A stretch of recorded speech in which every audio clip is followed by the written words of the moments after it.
ایک بھیڑ بکریوں والی قوم چپ کر کے ان کو پاکستان کا آئین توڑنے دیں گے؟ کسی غلط فہمی میں نہ رہیں. ساری قوم کا فیصلہ ہے کہ وہ پاکستان کے آئین کے ساتھ کھڑے ہیں. اور چیف جسٹس کے اوپر جس طرح کا پریشر ڈالا جا رہا ہے، جس طرح اس کے خلاف پروپیگنڈا کر رہا ہے یہ مافیا، جو ججز کے خلاف پروپیگنڈا کر رہا ہے، میں آج یہ مافیا کو بتانا چاہتا ہوں کہ ساری قوم اس ملک کے آئین اور اس ملک کے ججز کے ساتھ کھڑی ہے جو آئین کے ساتھ کھڑے ہیں. اور میں آج اناؤنس کر رہا ہوں کہ انشاءاللہ اگلے ہفتے سے میں جلسے کروں گا، شروع کروں گا ادھر سے، اور 14 مئی تک اٹک تک جلسے کروں گا. میں پبلک میں نکلوں گا، عوام کو تیار کروں گا، اور عوام کو تیار کروں گا کہ ہم کسی صورت یہ جو 2 کیئر ٹیکر پنجاب میں گورنمنٹ اور پختونخوا میں جن کا مدت ختم ہو چکی ہے، ان کی کوئی قانونی حیثیت نہیں ہے، ان کا جواز آج بالکل غیر قانونی ہے، تو ہم ڈیمانڈ کریں گے کہ ہمیں الیکشن دیے جائیں. پنجاب کا الیکشن اناؤنس ہو چکا ہے، اس کی کیمپین شروع کر رہا ہوں. پختونخوا کے لیے ہم ہائی کورٹ میں، ہم سپریم کورٹ میں جائیں گے.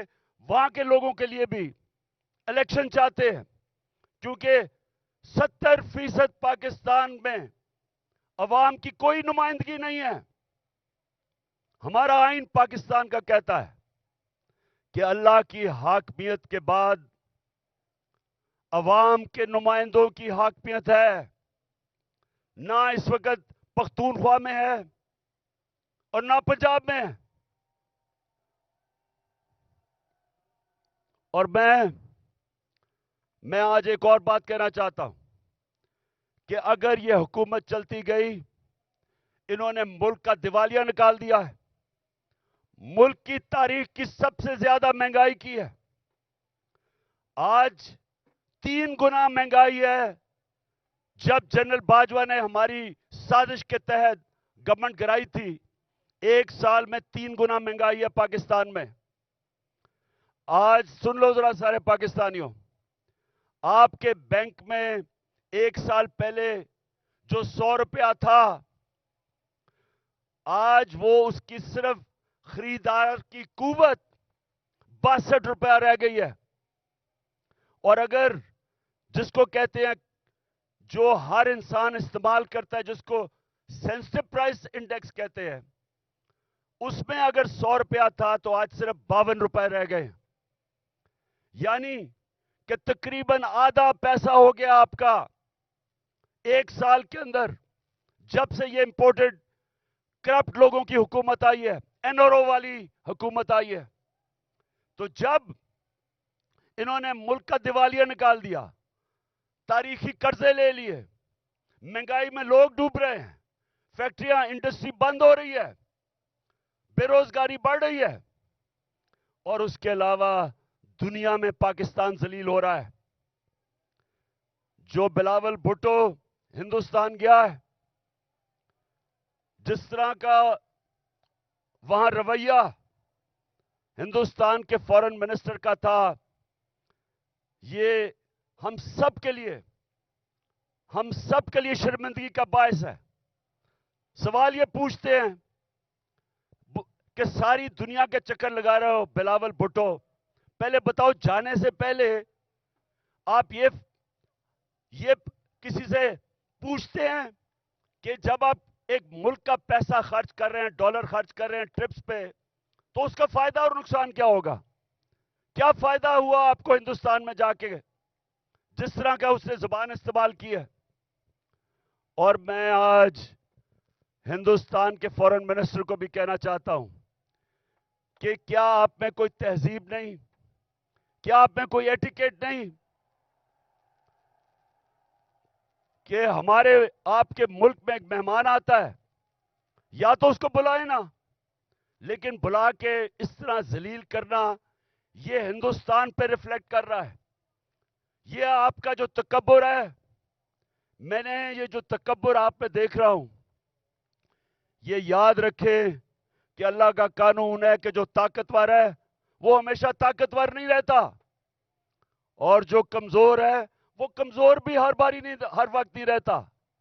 انشاءاللہ ہمارا ملک اٹھے گا اور قانون کی حکمرانی کے اوپر ہم کھڑا کریں گے، رول آف لا پہ اس قوم کو کھڑا کریں گے اور انشاءاللہ ایک عظیم ملک بنائیں گے.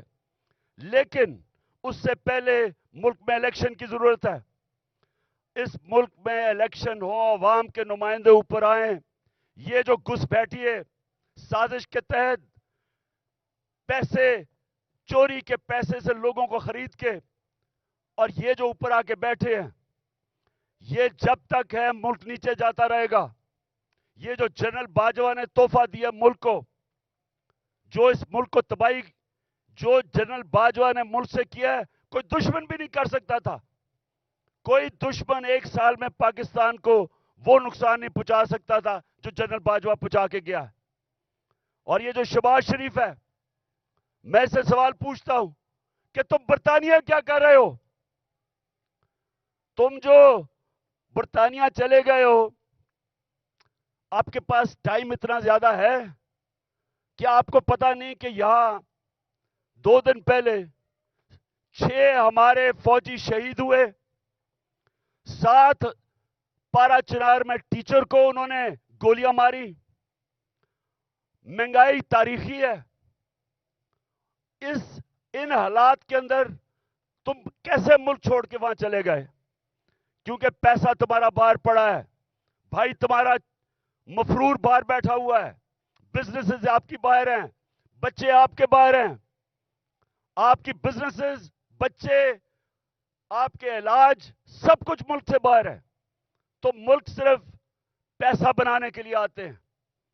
اس لیے میں سارے پاکستانیوں کو آج کہہ رہا ہوں کہ دیکھیں، اب جو آج پاکستان میں حالات ہیں، یہ سمجھ جائیں کہ قوم کا وقت آ گیا ہے کہ باہر نکلنے کا. میں نکل رہا ہوں، جان کو خطرہ ہے. 2 دفعہ میرے اوپر قاتلانہ حملے مارنے کی کوشش کی گئی. میں نام لیتا ہوں، دونوں دفعہ ان کے پیچھے جنرل فیصل نصیر تھا. مجھے بھی اس نے مارنے کی کوشش کی، اور یہ پیچھے تھا جو تشدد ہوا اعظم سواتی پہ، اس کے پیچھے بھی یہی تھا. ارشد شریف کے قتل کے پیچھے بھی یہی تھا. اور مجھے نہیں سمجھ آ رہی کہ ایک بلاول بھٹو کے کہنے پہ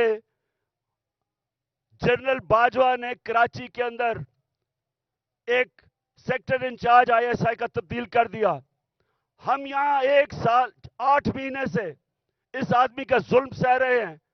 کیوں نہیں اوپر خبر جا رہی کہ جناب یہ ملک کو نقصان پہنچ رہا ہے، یہ جو حرکتیں کر رہا ہے، یہ کوئی آدمی نہیں کر سکتا جو اس ملک سے پیار کرتا ہے. ہمیں ایسے کیا جا رہا ہے جس طرح ہم کوئی دشمن ہے. تو میں آج کہہ رہا ہوں کہ یہ آگے کچھ ہوا، میں نکلنے لگا ہوں. میں جلسے کروں گا اگلے ہفتے سے 14 مئی تک، میں جلسے کروں گا. کچھ مجھے ہوا، ساری قوم کو کہہ رہا ہوں کہ جنرل فیصل نصیر کا نام یاد رکھ لو، یہ ذمہ دار ہوگا. اور میری قوم، جس طرح آج آپ سارے نکلے ہیں، گاؤں میں، محلوں میں، جس طرح اپنے اپنے آئین کے ساتھ کھڑے ہوئے ہیں، اور جو چیف جسٹس آئین کے ساتھ کھڑا ہے جس طرح اس کے ساتھ کھڑے ہوئے ہیں، میں آج آپ کو سلام پیش کرتا ہوں. آپ ایک زندہ قوم بن گئے ہیں. یہ یاد رکھیں گے، جب ایک قوم کا آئین گیا، اس کا مطلب اس کا قانون گیا، اس کا مطلب اس کا انصاف کا نظام گیا، اس کا مطلب کہ رول آف لا گیا، اور اس کا سب سے بڑا مطلب کہ اس قوم کی آزادی گئی. وہ قوم غلام بن گئی. وہ قوم جنگل کے قانون میں طاقت کی حکمرانی کی وجہ سے طاقتور کی غلامی کرتی ہے. تو یہ ہماری یہ سیاست نہیں ہو رہی. آزادی کے لیے سیاست نہیں کرتا. آزادی کے لیے جہاد ہوتی ہے. یہ ہم جہاد لڑ رہے ہیں. ہم اپنے ملک کو آزاد کرنے کے لیے, قانون کی حکمرانی قائم کرنے کے لیے ہم سب جہاد لڑ رہے ہیں. اور آپ نے اب میرے ساتھ چل رہے ہیں.